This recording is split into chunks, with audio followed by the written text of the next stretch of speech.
ഈശോ മിശിഹായ്ക്ക് സ്തുതിയായിരിക്കട്ടെ. വചനമാകുന്ന ഈശോയിലേക്ക്, വചനമേകുന്ന വലിയ സ്വാതന്ത്ര്യത്തിലേക്ക്, തിരുവചനത്തിലേക്ക് ഈശോ നമ്മളെ ഉയർത്താൻ വേണ്ടിയിട്ട് നമുക്ക് ഒരു നിമിഷം പ്രാർത്ഥിക്കാം. മോശയിലൂടെ, പ്രവാചകന്മാരിലൂടെ സംസാരിച്ച ദൈവമേ, ഈ നിമിഷം അങ്ങയുടെ തിരുവചനത്തിലൂടെ ഞങ്ങളോട് സംസാരിക്കണമേ എന്ന് നമുക്ക് പ്രാർത്ഥിക്കാം. ഒരു നിമിഷം കണ്ണുകളടച്ച് സർവശക്തനായ ദൈവത്തിന് മുൻപിൽ നമ്മളെ പൂർണ്ണമായി സമർപ്പിച്ച്, ഇസ്രായേൽ ജനത്തോട് സംസാരിച്ച ദൈവമേ, പൂർവ്വപിതാക്കന്മാരിലൂടെ ആദിമ ക്രൈസ്തവ സഭയോട് സംസാരിച്ച ദൈവമേ, ഈ നിമിഷം ഞങ്ങളോടും സംസാരിക്കണമേ എന്ന് പ്രാർത്ഥിക്കുന്നു. ഈശോയെ, അങ്ങാകുന്ന വചനത്തിലേക്ക് ഹൃദയമുയർത്തി, ഹൃദയം ചേർത്ത് വെച്ച് ജീവിക്കുവാൻ ഞങ്ങളെ സഹായിക്കണമേ. പരിശുദ്ധ അമ്മേ, സകല വിശുദ്ധരെ, മാലാഖമാരെ, വചനത്തിൻ്റെ അടിസ്ഥാനം ഞങ്ങൾക്ക് പണിതുയർത്തി തരണമേ. ആമേൻ. പ്രിയ സഹോദരങ്ങളെ, തിരുവചനം നമ്മളുടെ ജീവിതത്തിൻ്റെ അടിസ്ഥാനമാണ്. ഇന്ന് നമ്മൾ ധ്യാനിക്കുന്നത് വിശുദ്ധ യോഹന്നാൻ്റെ സുവിശേഷത്തിൽ 21-ാമത്തെ അധ്യായം, അതിൻ്റെ 15 തിരുവചനമാണ്. 15-ാമത്തെ തിരുവചനം. വചനം എങ്ങനെയാണ് പറയുക? അവരുടെ പ്രാതൽ കഴിഞ്ഞപ്പോൾ യേശു ശിമയോൻ പത്രോസിനോട് ചോദിച്ചു, യോഹന്നാൻ്റെ പുത്രനായ ശിമയോനെ, നീ ഇവരെക്കാൾ അധികമായി എന്നെ സ്നേഹിക്കുന്നുവോ? ഇതൊരു വലിയ അടിസ്ഥാനപരമായി ഓരോ വിശ്വാസിയും ഓരോ ക്രിസ്തു സ്നേഹിയും ധ്യാനിക്കേണ്ട ഒരു വിഷയമാണ്.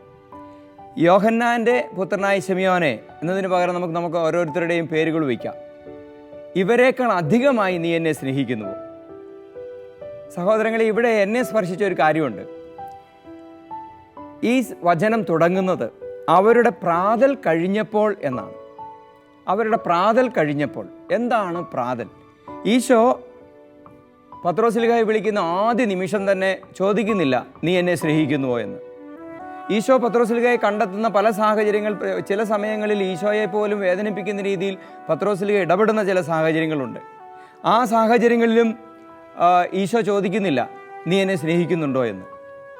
പക്ഷേ ഇവിടെ ഒരു പ്രത്യേക സാഹചര്യത്തിൽ ഈശോ ഈ ചോദ്യം ചോദിക്കുകയാണ്. അവിടെ വിശുദ്ധ യോഹന്നാൻ സുവിശേഷകൻ എഴുതി വയ്ക്കുകയാണ്, അവരുടെ പ്രാതൽ കഴിഞ്ഞപ്പോഴാണ് ഈശോ ചോദിക്കുന്നത്. അപ്പോൾ ഈ പ്രാതലുമായി ബന്ധപ്പെട്ട് ഈ പ്രാതലിന് ശേഷമുള്ള ചോദ്യത്തിന് വലിയ ഒരു ബന്ധമുണ്ട്, അർത്ഥമുണ്ട്. എന്തായിരുന്നു അവിടുത്തെ പ്രാതൽ? നമുക്കറിയാവുന്ന സാഹചര്യമാണല്ലോ. ഈശോ ഉയർത്തെഴുന്നേറ്റതിന് ശേഷം പ്രത്യക്ഷപ്പെട്ട് പലരും കണ്ടു, വിശ്വസിക്കാതിരുന്നു. അങ്ങനെ ഒരു സാഹചര്യത്തിൽ പത്രോസ്ലീഹ കൂട്ടുകാരെയും കൂട്ടി മീൻ പിടിക്കാൻ പോവുകയാണ്. തിബേരിയസ് കടത്തീരത്തേക്ക് പോകുമ്പോൾ അവരുടെ മനസ്സിലുണ്ടായിരുന്ന പ്രത്യാശ മുഴുവൻ അന്നത്തേക്കും ഇനി തുടർന്ന് അനേക ദിവസങ്ങളിലേക്ക് ആവശ്യമായ വലിയൊരു ക്യാച്ച് ഓഫ് ഫിഷ്, ധാരാളം മത്സ്യത്തെ കിട്ടുമെന്നുള്ള പ്രതീക്ഷയിൽ അവർ പോകുന്നത്. രാത്രി മുഴുവൻ അവർ അധ്വാനിച്ചു, അവർക്കൊന്നും കിട്ടിയില്ല. അങ്ങനെ പത്രോസ്ലീഹായും കൂട്ടരും നാണം കെട്ട് ഒന്നും കിട്ടാതെ ആ വഞ്ചിയിൽ തന്നെ ഉൾക്കടലിൽ നിൽക്കുമ്പോൾ ഈശോ പ്രത്യക്ഷപ്പെട്ടിട്ട് പറയുകയാണ്, കുഞ്ഞുങ്ങളെ, നിങ്ങൾക്ക് എന്തെങ്കിലും കിട്ടിയോ? ഒന്നും കിട്ടിയില്ല. എങ്കിൽ നിങ്ങൾ വഞ്ചിയുടെ വലതുവശത്തേക്ക് വലയിറക്കുക. അങ്ങനെ അവർക്ക് ധാരാളം മത്സ്യം കിട്ടി. ആ ഒരു മത്സ്യം നിറഞ്ഞ വല വലിച്ചു കയറ്റാൻ പോലും സാധിക്കാത്തതുപോലെ വലിയ ഭാരം നിറഞ്ഞ ഒരു വലയുമായി അവർ കരയിലേക്ക് വരികയാണ്. അവർ കരയിലേക്ക് കയറി വരുമ്പോൾ അവിടെ നമ്മൾ കാണുന്നത് ഈശോ മീൻ അവിടെ പാകം ചെയ്ത് വെച്ചിരിക്കുക. എന്നിട്ട് നിങ്ങളുടെ സ്വല്പം, നിങ്ങൾ പിടിച്ചതിൽ സ്വല്പം കൂടി കൊണ്ടുവരാൻ പറഞ്ഞ് അവിടെ ഒരു പ്രാതൽ എന്ന് പറഞ്ഞാൽ ബ്രേക്ക്ഫാസ്റ്റ്, പ്രഭാത ഭക്ഷണം തയ്യാറാക്കി ഈശോ അവരെ ഊട്ടുകയാണ്. ഇതാണ് പശ്ചാത്തലം. സഹോദരങ്ങളെ, ഒന്ന് നേരിട്ട് ചിന്തിച്ചാൽ അവർ രാവിലെ കുറച്ച് മീനും അപ്പവും ഒക്കെ കൂട്ടി വയറും നിറച്ചും ഭക്ഷണം കഴിച്ചു എന്ന് മാത്രം ചിന്തിക്കുക. എന്നാൽ അതിൻ്റെ ആഴങ്ങളിലേക്ക് വിശുദ്ധ യോഹന്നാൻ എന്താണ് ഈ ചോദ്യത്തിൻ്റെ പിന്നിൽ ഒളിച്ചു വെച്ചിരിക്കുന്നതിലേക്ക് നമ്മൾ ചിന്തിച്ചാൽ നമുക്ക് മനസ്സിലാകുന്ന ഒരു വലിയ യാഥാർത്ഥ്യം എന്താണെന്നറിയാമോ? അവിടെ ഈ പത്രോസ്ലീഹയ്ക്കും കൂട്ടർക്കും അപ്പോഴുണ്ടായിരുന്ന വയറിൻ്റെ വിശപ്പിനേക്കാളും അപ്പുറത്തേക്ക് മറ്റെന്തോ ഉണ്ടായിരുന്നു. എന്താണ് യഥാർത്ഥത്തിൽ ഈശോ അവർക്ക് പ്രാതലായി നൽകിയത്? അത് മീനാണ്, അപ്പമാണ് എന്നതിനും അപ്പുറത്തേക്ക് അവരുടെ ഹൃദയത്തിൻ്റെ വലിയ ഒരു ആകുലതയിൽ ഈശോ മരിച്ചു, ഈശോ ഇനി പ്രത്യക്ഷപ്പെട്ടു എന്ന് പറയപ്പെടുന്നു, അല്ലെങ്കിൽ ചിലർ കണ്ടു, ഇനി ഈശോ ഉദ്ധാനം ചെയ്തു ഉദാനം ചെയ്തെങ്കിൽ അതിൻ്റെ ബാക്കി എന്താണെന്ന് അറിയത്തില്ല. ഇങ്ങനെയൊരു കൺഫ്യൂസ്ഡ് ആയിട്ടൊരു അവസ്ഥ. അതോടുകൂടി ചേർന്ന് തന്നെ അവർ ആ രാത്രി മുഴുവൻ ഈശോ ഇല്ലാതെ അധ്വാനിച്ചിട്ട് നാണം കെട്ട് നിൽക്കുന്ന ഒരു എന്താ പറയുക, സെൽഫ് എസ്റ്റീം നഷ്ടപ്പെട്ടു പോയ ഒരവസ്ഥ. ഈ അവസ്ഥയിൽ ഈശോ അവർക്ക് കൊടുത്തത് വെറും മത്സ്യവും അപ്പവും മാത്രമല്ല. അവിടെ വളരെ നമ്മൾ ശ്രദ്ധിക്കേണ്ട ഒരു കാര്യമുണ്ട്. കടൽക്കരയിലേക്ക് ചെല്ലുന്ന ഈശോ ഉഷസ്സായപ്പോൾ, പ്രഭാതമായപ്പോൾ ഈശോ കടൽക്കരയിലേക്ക് ചെന്നു എന്നാണ് പറയുന്നത്. അഥവാ ഞാനതിനെ വേറൊരു രീതിയിൽ വായിക്കാൻ പരിശ്രമിക്കുന്നത്, അവർ അവിടെ രാത്രിയുടെ യാമങ്ങളിൽ അധ്വാനിച്ചിരുട്ടത്ത് നാണം കെട്ട് നിൽക്കുമ്പോൾ ഈശോ അവരുടെ അടുത്ത് ചെന്നപ്പോൾ അവരുടെ ജീവിതത്തിൽ ഒരു ഉഷസ്സുണ്ടായി എന്നാണ്. ജീവിതത്തിലൊരു പ്രഭാതമുണ്ടായി. നിരാശപ്പെട്ട് നിൽക്കുന്നവൻ, തകർന്നടിഞ്ഞ് നിൽക്കുന്നവൻ്റെ ജീവിതത്തിലേക്ക് ഈശോ കടന്നു വരുമ്പോൾ അവരുടെ ജീവിതം പ്രഭാതമായി മാറുകയാണ്. അവരുടെ ജീവിതത്തിൽ പ്രത്യാശയുടെ സൂര്യൻ ഉദിക്കുകയാണ്. ഇങ്ങനെ സൂര്യൻ ഉദിച്ചു നിൽക്കുന്ന അവരുടെ ജീവിതത്തിൽ അവരുടെ വഞ്ചി നിറയെ, അവരുടെ വല നിറയെ അവർക്ക് വലിയൊരു ക്യാച്ച്, ധാരാളം മത്സ്യം കിട്ടുന്ന സാഹചര്യമാണ്. എന്ന് പറഞ്ഞാൽ അവരുടെ ജീവിതം പ്രത്യാശയിലേക്ക് ഉയരുകയാണ്. വിശപ്പ് എന്ന് പറയുന്നത് ഇവരുടെ നിരാശയുടെ ഒരു അവസ്ഥയാണെങ്കിൽ, ഈ നിരാശയുടെ നടുവിൽ ഈശോ വന്ന് അവരെ സഹായിക്കുന്നത് അവരുടെ വയറ് നിറയാണ്. അഥവാ അവർക്ക് ആത്മശക്തി ലഭിക്കുന്ന ഒരു സാഹചര്യമാണ്, ഒരു ആത്മവിശ്വാസം ലഭിക്കുന്ന ഒരു സാഹചര്യമാണ്. ഇതാണ് അവരുടെ പ്രഭാത ഭക്ഷണം, അഥവാ ഇതാണ് അവരുടെ പ്രാതൽ. ഈ പ്രാതൽ കഴിഞ്ഞപ്പോൾ, നമ്മൾ നേരത്തെ വായിച്ചു, അവരുടെ പ്രാതൽ കഴിഞ്ഞപ്പോൾ തീർച്ചയായിട്ടും മത്സ്യത്തെ അപ്പത്തെയും കഴിച്ച ആ ഒരു ബാഹ്യമായ ഭൗതികമായ ശരീരത്തിനാവശ്യമായ ഒരു പ്രാതൽ അവരവിടെ കഴിച്ചു. അതിനും അപ്പുറത്തേക്ക് അവരുടെ ആത്മാവിനും മനസ്സിനും സാറ്റിസ്ഫാക്ഷൻ, സംതൃപ്തി നൽകുന്ന ഒരു പ്രാതലിലേക്ക് ഈശോ അവരെ ക്ഷണിക്കുകയാണ്. അവിടെ ഈശോ പറഞ്ഞ കാര്യമുണ്ട്, കുഞ്ഞുങ്ങളെ നിങ്ങൾക്ക് വല്ലതും കിട്ടിയോ? സഹോദരങ്ങളെ നോക്കുക, പത്രോസ്ലീഹായ്ക്ക് സത്യത്തിൽ ഈശോയേക്കാളും ഇരട്ടി പ്രായമുണ്ടായിരുന്നു എന്നാണ് ചരിത്ര വ്യക്തികൾ സംസാരിക്കുക, ചരിത്രകാരന്മാർ പറയുക. അങ്ങനെയെങ്കിൽ പത്രോസ്ലീഹായും കൂട്ടരെയും കുഞ്ഞുങ്ങളെ എന്ന് വിളിക്കുന്നത് അത് പ്രായത്തിൻ്റെ ഒരു കണക്ക് കൂട്ടലിലല്ല, മറിച്ച് അത് ആത്മാവിൻ്റെ ഒരു ബന്ധത്തിൽ നിന്നാണ്. ഈശോ അവരോട് കാണിക്കുന്ന വാത്സല്യമാണ് നമ്മളവിടെ കാണുക. ഈശോയുടെ വാത്സല്യം അവരെ സ്നേഹത്തിൽ ചേർത്ത് നിർത്തുകയാണ്. സത്യത്തിൽ നിങ്ങളൊന്ന് ആലോചിച്ച് നോക്ക്, ഈ പത്രോസ്ലീഹ അദ്ദേഹം ഈശോയെ വിട്ടുപിരിഞ്ഞ് അത്രയും പ്രത്യക്ഷപ്പെട്ടു. പല രീതിയിൽ പത്രോസിലേക്ക് ഈശോയുടെ അനുഭവങ്ങളുണ്ട്. ഈശോയെക്കുറിച്ച് പത്രോസിലേക്ക് വെളിപാടുകൾ കിട്ടിയിട്ടുണ്ട്. നീ ജീവിക്കുന്ന ദൈവത്തിൻ്റെ പുത്രനാണെന്ന് ഈശോയെക്കുറിച്ച് പത്രോസ്ലീഹ തന്നെ പിതാവിൻ്റെ വെളിപാടനുസരിച്ച് സംസാരിച്ചിട്ടുണ്ട്. ഇങ്ങനെയൊക്കെയുള്ള ഈ പത്രോസ്ലീഹ ഈശോയെ വിട്ടിട്ട് ആ ഉദ്ധാനത്തിലും പ്രത്യക്ഷീകരണത്തിലും ഒന്നും വലിയൊരു പ്രത്യാശ വയ്ക്കാതെ കടലിലേക്ക് പോയപ്പോൾ തീർച്ചയായും ഈശോ പ്രത്യക്ഷപ്പെട്ടിട്ട് പറയേണ്ടത്, എന്താടാ പത്രോസേ, നിനക്ക് ഇത്രയായിട്ടൊന്നും മനസ്സിലായില്ലേ എന്നല്ലേ? നീ ഇങ്ങനെ പോയിട്ടുണ്ടെങ്കിൽ എങ്ങനെയാണ് നിനക്ക് ഈ ലോക ജീവിതത്തിൽ എൻ്റെ ശിഷ്യനായി ജീവിക്കാൻ പറ്റുക? ഒരു കുറ്റപ്പെടുത്തലിൻ്റെ ഒരു വാക്കല്ലേ അവിടെ പ്രതീക്ഷിക്കേണ്ടത്. പക്ഷേ ഈശോ കുറ്റപ്പെടുത്താനല്ല. ഇനി കുഞ്ഞുങ്ങളെ നിങ്ങൾക്ക് എന്തെങ്കിലും കിട്ടിയോ?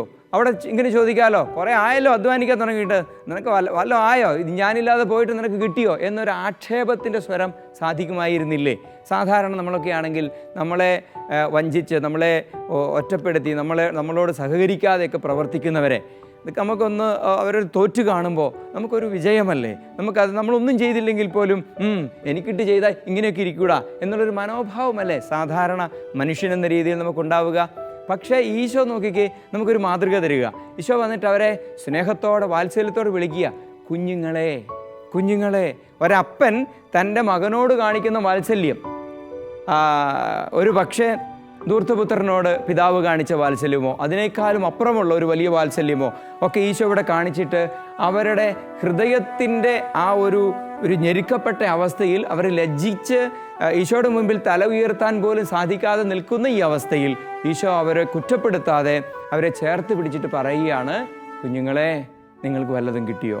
ഇത് അവർക്ക് വിളമ്പിയ പ്രഭാത ഭക്ഷണം അല്ലെങ്കിൽ പ്രാതലിൻ്റെ ആദ്യ രുചിയാണ്. അതിനുശേഷം എന്താ നമ്മൾ കാണുന്നത്? അവിടെ സത്യത്തിൽ അവരാണോ മീൻ പിടിച്ചത്? അവരൊരു രാത്രി മുഴുവൻ അധ്വാനിച്ചിട്ട് അവർക്ക് വല്ലതും കിട്ടിയോ? ഒന്നും കിട്ടിയില്ല. പക്ഷേ ഈശോ അവിടെ ചെന്നതുകൊണ്ട് അവർക്ക് ആ മത്സ്യം അത്രമാത്രം കിട്ടിയത്. ഈശോ പറഞ്ഞു കൊടുത്തതായിരുന്നു ട്രിക്സ് മുഴുവൻ. അതിൻ്റെ എല്ലാ സ്ട്രാറ്റജീസും ഈശോയാണ് പറഞ്ഞു കൊടുത്തത്. ആ ബിസിനസ് ട്രിക്ക് എന്ന് വേണമെങ്കിൽ വിളിക്കാം. ബിസിനസ് സക്സസ്ഫുൾ ആകുന്നതിന് ബിസിനസ് ട്രിക്ക് മുഴുവൻ ഈശോയുടെ ബ്രെയിനാണ്. പക്ഷേ ഈശോ അതിനകത്തൊരു ക്ലെയിം എടുക്കുന്നുണ്ടോ? ഈശോ പറയുന്നുണ്ടോ, ഞാൻ പറഞ്ഞിട്ട് നിങ്ങൾ പിടിച്ച മീൻ? ഇല്ല. ഈശോ അതിനകത്ത് ഒരു ക്ലെയിമും ഇല്ല. ഈശോ പറയുകയാണ്, നിങ്ങൾ പിടിച്ച മത്സ്യത്തിൽ അല്പം കൂടി കൊണ്ടുവരിക. അതിൻ്റെ അർത്ഥം എന്താ? ഈ പിടിച്ച മത്സ്യത്തിൻ്റെ മുഴുവൻ ക്രെഡിറ്റ് നിങ്ങൾക്കാണ്. എനിക്കത് വേണ്ട, നിങ്ങൾ എന്നെ വിട്ടിട്ട് പോയി എന്നതിന് ഞാൻ കുറ്റപ്പെടുത്തുന്നില്ലെന്ന് മാത്രമല്ല, നിങ്ങൾക്കാണ് ഈ മത്സ്യം കിട്ടിയിരിക്കുന്നത്. നിങ്ങളാണ് നിങ്ങളുടെ കാര്യത്തിൽ സക്സസ്ഫുൾ ആയിരിക്കുന്നത്. നിങ്ങളുടെ അധ്വാനമാണ് ഞാൻ വിലക്കെടുത്തിരിക്കുന്നത്. മുഴുവൻ ക്രെഡിറ്റ് അവർക്ക് കൊടുക്കുക. നോക്കിക്കേ, ഇവിടെ ഈശോ പത്രോസിൻ്റെയും കൂട്ടരുടെയും ഒരു വിശ്വാസം നേടുകയാണ്. ഈശോയുടെ സ്നേഹം എത്രമാത്രം ആഴപ്പെട്ടതാണെന്ന് മനസ്സിലാക്കുവാൻ തക്ക വിധം അവരുടെ ഹൃദയങ്ങളെ ഒരു തൃപ്തിയിലേക്ക് കൊണ്ടുവരികയാണ്. ഇതിനെയാണ് ഒരു പക്ഷേ എന്നാൽ ഞാൻ വായിക്കുന്നത് ഇവിടെ അവരുടെ പ്രാതൽ കഴിഞ്ഞപ്പോൾ, അവരുടെ ആ ഒരു സങ്കുചിതമായ അവസ്ഥ, അവരുടെ ആ ഒരു കോംപ്ലിക്കേറ്റഡ് ആയൊരു സിറ്റുവേഷൻസ്, ഇതെല്ലാം ഈശോ വളരെ സ്നേഹപൂർവ്വം ഹാൻഡിൽ ചെയ്തതിന് ശേഷം അവരുടെ വിശ്വാസം നേടിയെടുത്ത് അവരുടെ സെൽഫ് എസ്റ്റീം തിരിച്ചു കൊടുത്ത്, നിങ്ങൾ കുഴപ്പമില്ല, നിങ്ങൾ നല്ലവരാണ്, നിങ്ങൾക്ക് പറ്റും എന്ന് പറഞ്ഞ് വളർത്തിക്കൊണ്ട് വന്നിട്ട് ഈശോ ചോദിക്കുന്ന ചോദ്യമാണ്, നിങ്ങൾ എന്നെ സ്നേഹിക്കുന്നു, നീ എന്നെ സ്നേഹിക്കും. ആ ചോദ്യത്തിന് അവിടെയാണ് അർത്ഥമുള്ളത്. അതായത് നമ്മളുടെ ജീവിതത്തിലേക്ക് ചിന്തിച്ച് നോക്കിക്കേ സഹോദരങ്ങളെ, നമുക്ക് എത്രമാത്രം പരാജയങ്ങൾ ജീവിതത്തിലുണ്ടായി, എന്തെല്ലാം വഴിതെറ്റലുകൾ നമ്മുടെ ജീവിതത്തിൽ ഉണ്ടായിട്ടുണ്ടാവാം, എത്രമാത്രം ബുദ്ധിശൂന്യമായി നമ്മൾ ജീവിതത്തിൽ പ്രത്യേകിച്ച് ആധ്യാത്മികതയുടെ തലങ്ങളിലൊക്കെ നമ്മൾ പ്രവർത്തിച്ചിട്ടുണ്ടാവാം. നമ്മുടെ ഭൗതികമായ അധ്വാനങ്ങൾ പോലും പലപ്പോഴും ഈശോ ഇല്ലാതെ നമ്മൾ ചെയ്തിട്ടുണ്ടാവാം. എങ്കിലും ഈശോ നമ്മളെ ചേർത്ത് പിടിക്കുകയാണ്. ചിലപ്പോൾ നമ്മുടെ ചില ഞെരുക്കങ്ങളുടെ സാഹചര്യങ്ങളിൽ നമ്മളൊന്ന് പ്രാർത്ഥിക്കുവാൻ പോയപ്പോൾ, ധ്യാനത്തിന് പോയപ്പോൾ, അല്ലെങ്കിൽ വചനം വായിച്ചപ്പോൾ നമ്മുടെ ജീവിതത്തിലേക്ക് ഈശോ വലിയ അനുഗ്രഹങ്ങൾ വാരിക്കോരി ചൊരിഞ്ഞു തന്നിട്ടില്ലേ? ഇതൊക്കെ തന്നപ്പോൾ ഈശോ എന്തായിരുന്നു ലക്ഷ്യം വെച്ചത്? നീ എന്നെ സ്നേഹിക്കുമെന്നുള്ള ചോദ്യം കർത്താവിൻ്റെ ഹൃദയത്തിലില്ലായിരുന്നോ? എൻ്റെ മനസ്സിലേക്ക് ഇതുമായി ബന്ധപ്പെട്ട് വരുന്ന ഒന്ന് രണ്ട് സുവിശേഷ ഭാഗങ്ങളും വിശുദ്ധ ഗ്രന്ഥ ഭാഗങ്ങളും ഒക്കെയുണ്ട്. ഒന്ന്, വിശുദ്ധ ലൂക്കായുടെ സുവിശേഷത്തിൽ നമ്മൾ കാണുന്ന 10 കുഷ്ഠരോഗികളുടെ സംഭവമാണ്. വിശുദ്ധ ലൂക്കായുടെ സുവിശേഷം 17-ാമത്തെ അധ്യായത്തിൻ്റെ 11 മുതലുള്ള തിരുവചനങ്ങളിൽ നമ്മൾ 10 കുഷ്ഠരോഗികളെ കാണുന്നുണ്ട്. അവിടെ 10 പേർ സുഖപ്പെട്ടു, അവരോട് പൊക്കോളാൻ പറഞ്ഞു, പോകുന്ന വഴിക്ക് അവർ സുഖപ്പെട്ടു എന്ന് തിരുവചനം സാക്ഷ്യപ്പെടുത്തുകയാണ്. ഈ സുഖപ്പെട്ടവരിൽ ഒരാൾ മാത്രം തിരിച്ചു വന്നു. അവർ തിരിച്ചു വന്ന് ഈശോയുടെ അടുത്ത് വന്ന് ആ ഒരാൾ തിരിച്ചു വന്ന് ഈശോയുടെ മുൻപിൽ കുമ്പിട്ടപ്പോൾ, ഈശോയെ ആരാധിച്ചപ്പോൾ ഈശോ ചോദിക്കുന്നൊരു ചോദ്യമുണ്ട്, 10 പേരല്ലേ സുഖപ്പെട്ടത്? ബാക്കി ഈ ഒരാളിൽ ബാക്കി 9 പേരെവിടെ? ഒരാൾ മാത്രമാണ് തിരിച്ചു വന്ന് കർത്താവിന് കൃതജ്ഞത അർപ്പിക്കുവാൻ സന്മനസ് കാണിച്ചത്, അതിനുള്ള ഒരു സ്നേഹം ദൈവത്തോട് കാണിച്ചത്. ബാക്കി 9 പേരെവിടെ? ഈ ചോദ്യം വളരെ പ്രധാനപ്പെട്ട ചോദ്യമാണ് സഹോദരങ്ങളെ. ഈശോ നമ്മൾക്ക് അനുഗ്രഹങ്ങൾ തരുമ്പോൾ ഈശോ കർത്താവിൻ്റെ പൂർണ്ണമായ സ്നേഹത്തിൽ നമ്മളെ അനുഗ്രഹിക്കുന്നത്, അത് ശരി തന്നെ. പക്ഷേ ആ സ്നേഹത്തിന് സ്നേഹമായി നമ്മളിൽ നിന്ന് ഒരു കർത്താവിനോടുള്ളൊരു അടുപ്പം കർത്താവ് ആഗ്രഹിക്കുന്നുണ്ട്. നമ്മളിൽ നിന്ന് ഈശോയോടുള്ളൊരു സ്നേഹബന്ധം തിരിച്ച് ഈശോ ആഗ്രഹിക്കുന്നുണ്ട്. ഇവരെക്കാൾ അധികമായി നീ എന്നെ സ്നേഹിക്കുന്നുവോ എന്ന് നമ്മൾ ജനിച്ചു വീണപ്പോഴേക്കും, അല്ലെങ്കിൽ നമ്മുടെ ആധ്യാത്മിക ജീവിതത്തിൻ്റെ തുടക്കമായപ്പോഴത്തേക്കും ഈശോ ചോദിക്കാൻ മുതിർന്നിട്ടില്ല. നമുക്ക് ധാരാളം അനുഗ്രഹങ്ങൾ തന്നതിന് ശേഷം ഓരോ അനുഗ്രഹത്തിലൂടെയും കർത്താവ് നമ്മളെ കർത്താവിലേക്ക് അടുപ്പിക്കുകയാണ്. ചിലരുടെയൊക്കെ ജീവിത സാഹചര്യം വിശുദ്ധ യോഹന്നാന്റെ സുവിശേഷം 6-ാമത്തെ അധ്യായത്തിൽ ഈശോ പറയുന്ന ചിലരുടെ ജീവിതം പോലെയാണ്. അവിടെ ഇങ്ങനെയാണ് വചനം പറയുന്നത്, വിശുദ്ധ യോഹന്നാൻ 6:25 മുതലുള്ള തിരുവചനങ്ങൾ. അവിടെ സംഭവം ഇതാണ്. വിശുദ്ധ യോഹന്നാൻ വിവരിക്കുന്ന അപ്പം വർദ്ധിപ്പിക്കുന്നതിൻ്റെ പശ്ചാത്തലമാണ്. 6-ാമത്തെ അധ്യായം മുഴുവൻ വിശുദ്ധ കുർബാനയെക്കുറിച്ചുള്ള പ്രബോധനമാണെന്ന് നിങ്ങൾക്കറിയാമല്ലോ. അതിൻ്റെ മുന്നോടിയായിട്ട് എൻ്റെ ശരീരം നിങ്ങൾക്ക് തരുന്നു എന്നുള്ളതിനെ പറയുന്നതിന് മുന്നോടിയായിട്ട് അപ്പം വർദ്ധിപ്പിക്കുന്നതാണ് വിശുദ്ധ യോഹന്നാൻ 6-ാമത്തെ അധ്യായത്തിൻ്റെ ആദ്യ ഭാഗങ്ങളിൽ മുഴുവൻ നമ്മൾ കാണുക. അവിടെ ഇവർ അപ്പം തിന്നു, അവർക്ക് തൃപ്തിയുണ്ടായി, എന്നിട്ട് അവർ വീടുകളിലേക്ക് പോയി, ഈശോ മറുകരയിലേക്ക് പോയി. അത് വെള്ളത്തിൻ്റെ മുകളിൽ നടന്നുകൊണ്ടാണെന്ന് നമുക്കറിയാം. ഇവിടെ ഈ ജനം പിറ്റേ ദിവസം നോക്കുമ്പോൾ ഈശോയെ മുൻപ് കണ്ട സ്ഥലത്ത് കാണാത്തത് കൊണ്ട് മറുകരയിൽ ഈശോ ഉണ്ടെന്നറിഞ്ഞിട്ട് കരമാർഗം ഓടി മറുകരയിലെത്തുകയാണ്. അവിടെ എത്തിയിട്ട് ഈശോയോട് അവർ വളരെ സ്നേഹപൂർവ്വം കുശലം ചോദിക്കുകയാണ്. അതിങ്ങനെയാണ്, റബ്ബി, അങ്ങ് എപ്പോൾ ഇവിടെ എത്തി എന്ന് പറഞ്ഞാൽ ശിഷ്യന്മാരെല്ലാവരും വഞ്ചിയിൽ കയറി പോയെന്നും ഇപ്പറ വേറൊരു വഞ്ചി ഇല്ലായിരുന്നുവെന്നും ഈശോ മലമുകളിൽ പ്രാർത്ഥിക്കാൻ പോയിട്ടുണ്ടായിരുന്നൊക്കെ ഇവർക്കറിയാം. അപ്പോൾ എങ്ങനെ ഇവിടെ എത്തി, എപ്പോഴെത്തി ഞങ്ങൾ അറിഞ്ഞില്ലല്ലോ, ഞങ്ങൾ വിചാരിച്ച് അങ്ങേക്കരയിൽ തന്നെ ഉണ്ടാകുമെന്നാണ്. അതുകൊണ്ട് ഞങ്ങൾ അങ്ങയെ അന്വേഷിച്ചു. കാരണം മനുഷ്യൻ്റെ വിശപ്പിൻ്റെ പ്രത്യേകത എന്താ? ഒരു നേരം ഭക്ഷണം കഴിച്ച് ദഹിച്ചു കഴിഞ്ഞാൽ വീണ്ടും വിശക്കും. ഇതാണ് മനുഷ്യൻ്റെ. അതുകൊണ്ട് ഒരു ദിവസം മുഴുവൻ ഭക്ഷണം കൊടുത്താലും 24 മണിക്കൂർ അവനെ കൊണ്ട് തീറ്റിച്ചാലും ഒരു 4-5 മണിക്കൂർ കഴിയുമ്പോൾ അവന് വീണ്ടും വിശക്കാൻ തുടങ്ങും. അപ്പോൾ അവൻ്റെ വിശപ്പ്, മനുഷ്യൻ്റെ വിശപ്പുണ്ടായപ്പോൾ അവൻ വീണ്ടും ക്രിസ്തുവിനെ അന്വേഷിച്ച് പഴയ കരയിലേക്ക് പോവുകയാണ്. അവിടെ കാണാതെ വന്നപ്പോഴാണ് മറുകരയിലേക്ക് അവർ ഓടുന്നത്. ഇവിടെ പറയുകയാണ്, റബ്ബി അങ്ങ് എപ്പോൾ ഇവിടെ എത്തി? ഈ ചോദ്യത്തെക്കുറിച്ച് ഈശോയ്ക്ക് ഒരു എക്സൈറ്റ്മെൻറ്റും തോന്നിയില്ല. അവർ ഭയങ്കര എന്തൊരു സ്നേഹമാണ് അവർക്ക് എന്നോട്, അങ്ങനെ ഈശോയ്ക്ക് തോന്നിയില്ല. ഇവരെന്നെ ഇത്രമാത്രം സ്നേഹിക്കുന്നത് എന്നോടുള്ള ആത്മാർത്ഥത കൊണ്ടാണ് എന്ന് ഈശോയ്ക്ക് തോന്നിയില്ല. ഈശോ നേരെ മറുപടി പറയുകയാണ്. ഈശോയുടെ മറുപടി രസകരമാണ്, നമുക്ക് വായിച്ചു കേൾക്കാം. യേശു പ്രതിവചിച്ചു, സത്യം സത്യമായി ഞാൻ നിങ്ങളോട് പറയുന്നു, അടയാളങ്ങൾ കണ്ടതുകൊണ്ടല്ല അപ്പം ഭക്ഷിച്ച് തൃപ്തരായതുകൊണ്ടാണ് നിങ്ങൾ എന്നെ അന്വേഷിക്കുന്നത്. അടയാളങ്ങൾ കണ്ടതുകൊണ്ടല്ല, അപ്പം ഭക്ഷിച്ച് തൃപ്തരായതുകൊണ്ടാണ് നിങ്ങൾ എന്നെ അന്വേഷിക്കുന്നത്. സഹോദരങ്ങൾ നോക്കിക്കേ, ഈശോ രക്ഷകനാണ് എന്ന ഒരു അറിവിൽ നിന്നോ ഈശോയെ സ്വന്തമാക്കാനുള്ള ഒരു താല്പര്യത്തിൽ നിന്നോ അല്ല അവർ ഈശോയെ അന്വേഷിച്ചത് എന്ന് ഈശോ അവരോട് പറയുകയാണ്. മറിച്ച് നിങ്ങളുടെ വയറിൻ്റെ വിശപ്പ് മാറി, നിങ്ങളുടെ ആത്മാവിൻ്റെ ദാഹം കൊണ്ടോ ആത്മാവിൻ്റെ വിശപ്പ് കൊണ്ടോ അല്ല നിങ്ങൾ എന്നെ അന്വേഷിക്കുന്നത്. ഇനിയും നിങ്ങൾക്ക് വയറ് വിശക്കുന്നു, അതുകൊണ്ട് വരുന്നു. ഇതിനകത്ത് വലിയൊരു ഒരു ചിന്താ വിഷയമുണ്ട് സഹോദരങ്ങൾ. ആഴത്തിൽ ധ്യാനിക്കേണ്ട ഒരു കാര്യമുണ്ട്. നമുക്ക് ധാരാളം അനുഗ്രഹങ്ങൾക്ക് വേണ്ടി നമ്മൾ ധ്യാനങ്ങൾക്ക് വേണ്ടി പോകുന്നു, നമ്മളിരുന്ന് പ്രാർത്ഥിക്കുന്നു, നൊവേന ചൊല്ലുന്നു, കുർബാന ചൊല്ലിക്കുന്നു, നമ്മൾക്ക് അനുഗ്രഹങ്ങൾ കിട്ടുന്നു, വീട് പണിയുന്നു, അങ്ങനെ 100 അനുഗ്രഹങ്ങൾ കിട്ടുന്നു, രോഗങ്ങൾ മാറുന്നു, എല്ലാം നല്ലത് തന്നെ. അത് ഈശോ തന്നെയാണ് പ്രവർത്തിക്കുന്നത്. രോഗശാന്തി ദൈവത്തിൽ നിന്നാണ്, കർത്താവിൻ്റെ പ്രവൃത്തിയാണ്. അത് കർത്താവ് അറിഞ്ഞു നൽകുന്നത് തന്നെ. പക്ഷേ അത് അവിടെ തീരേണ്ടതാണോ?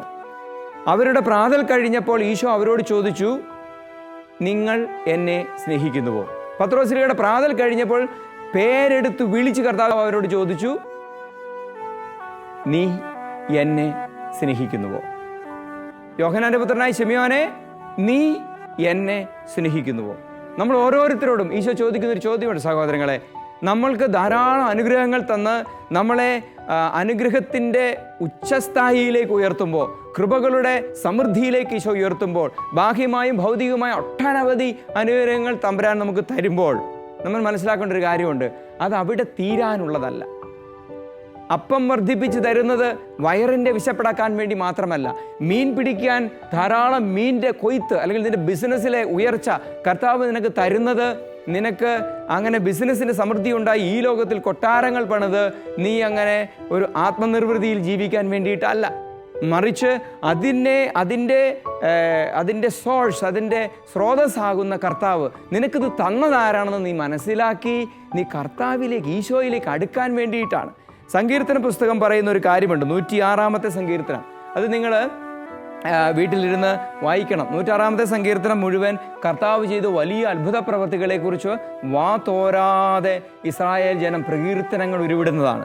അതിലൊരു വചനം ഇങ്ങനെയാണ്, 13-ാമത്തെ തിരുവചനം, അവർ അവിടുത്തെ പ്രവൃത്തികൾ വേഗം മറന്നുകളഞ്ഞു, അവിടുത്തെ ഉപദേശം തേടിയില്ല.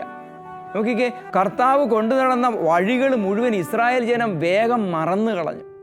സഹോദരങ്ങളെ, ഇസ്രായേൽ ജനം ഈജിപ്തിൽ നിന്ന് പുറത്തേക്ക് വന്ന മാർഗം മുഴുവൻ അത് കർത്താവിൻ്റെ വഴി നടത്തലായിരുന്നു. അവരുടെ അനുഭവം മുഴുവൻ ജീവിക്കുന്ന ദൈവത്തെക്കുറിച്ചുള്ള പച്ചയായ അനുഭവങ്ങളായിരുന്നു. പക്ഷേ അത് അവർ പെട്ടെന്ന് മറന്നു. കാനാൻ ദേശത്ത് വന്നു, അവർക്ക് സമൃദ്ധി ഉണ്ടായി, അവരത് പെട്ടെന്ന് മറന്നു കളഞ്ഞു. അതുകൊണ്ട് എന്താ സംഭവിച്ചത് നിങ്ങൾക്കറിയാമോ?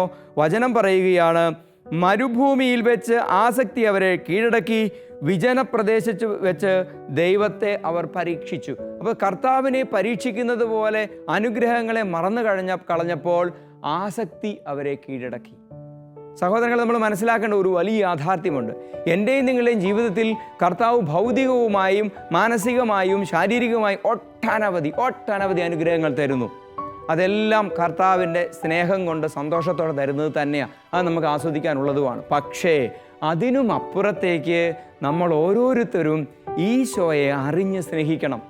ഈശോ തരുന്ന ബാഹ്യമായ അനുഗ്രഹങ്ങൾ മുഴുവൻ കർത്താവുമായിട്ടുള്ളൊരു ആത്മബന്ധത്തിലേക്കുള്ള ക്ഷണക്കത്താണ് നമ്മൾ തിരിച്ചറിയണം. അതുകൊണ്ട് ഒരു നല്ല വീട് കിട്ടി, രോഗം മാറി, ക്യാൻസർ സുഖപ്പെട്ടു, അതിൽ മാത്രം നമ്മൾ ഒതുങ്ങിപ്പോകരുത്. മറിച്ച് അതിനപ്പുറത്തേക്ക് എന്നെ സുഖപ്പെടുത്തിയവൻ സർവശക്തനായ എൻ്റെ ദൈവം, അവിടുന്ന് എൻ്റെ കൂടെയുണ്ട്, അവിടുത്തെ സ്നേഹിക്കാനാണ് എന്നെ കർത്താവ് വിളിച്ചിരിക്കുന്നത്. എനിക്ക് ലഭിക്കുന്ന ഈ അനുഗ്രഹങ്ങളെല്ലാം അവിടുത്തെ സ്നേഹത്തിലേക്കുള്ള ഒരു ഉൾവിളിയാണ്. ഞാൻ ജീവിക്കുന്ന ദൈവമാണ് എന്ന് സർവശക്തനായ കർത്താവ് നമ്മളോട് പറയുന്ന മാർഗമാണ് നമുക്ക് കിട്ടുന്ന അനുഗ്രഹങ്ങൾ നമ്മൾ തിരിച്ചറിയണം. അങ്ങനെ അനുഗ്രഹങ്ങളിലൂടെ കർത്താവിലേക്ക് നമ്മൾ വളരണം. അനുഗ്രഹങ്ങളിലൂടെ ഈശോ രക്ഷകനാണെന്ന് നമ്മൾ തിരിച്ചറിഞ്ഞ് മനസ്സിലാക്കി അവിടുത്തോട് ഒന്നു ചേരണം. നമുക്ക് ഈശോയ്ക്ക് നന്ദി പറഞ്ഞ് പ്രാർത്ഥിക്കാം. ഒരു നിമിഷം കണ്ണുകൾ അടയ്ക്കാം. സർവശക്തനായവനെ, അങ്ങ് എത്രയോ സ്നേഹമുള്ളവനാണ്, അങ്ങ് എത്രയോ അനുഗ്രഹങ്ങൾ എനിക്ക് തന്നിരിക്കുന്നത്. എൻ്റെ ജീവിതത്തിലെ ഓരോ കാര്യങ്ങളും, എൻ്റെ മാതാപിതാക്കന്മാർ, സഹോദരങ്ങൾ, ഭൗതികമായ എല്ലാം അങ്ങയുടെ അനുഗ്രഹം മാത്രമാണ്. ഈശോയെ, ഈ അനുഗ്രഹങ്ങളിലൂടെ, ചെറുതും വലുതുമായ സകല അനുഗ്രഹങ്ങളിലൂടെയും അങ്ങയെ സ്നേഹിക്കുവാൻ, അങ്ങയെ സ്തുതിക്കുവാൻ, അങ്ങയെ മറന്നു പോകാതിരിക്കാൻ ഞങ്ങളെ സഹായിക്കണമേ. പരിശുദ്ധ അമ്മേ, കൂടെ നിൽക്കണമേ എന്ന് പ്രാർത്ഥിക്കുന്നു. പിതാവിൻ്റെയും പുത്രൻ്റെയും പരിശുദ്ധാത്മാവിൻ്റെയും നാമത്തിൽ. ആമേൻ.